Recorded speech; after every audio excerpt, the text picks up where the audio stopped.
দেখুন এই রঙ্গনা ফুল ফুটেছে, আপনারা সবাই একটা করে লাইক করবেন। দেখেন কত সুন্দর ফুটেছে, ডালটা হয়েছে।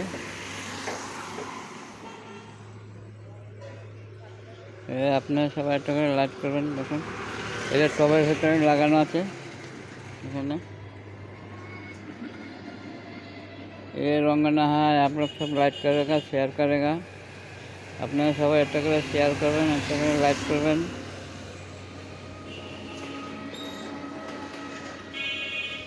देखुन कत सुंदर देखते, एक डालेर भेतरे एगुलो हयेछे। अपने सब एक लाइक करबें, एक कमेंट करबें, एक लाइक करबें।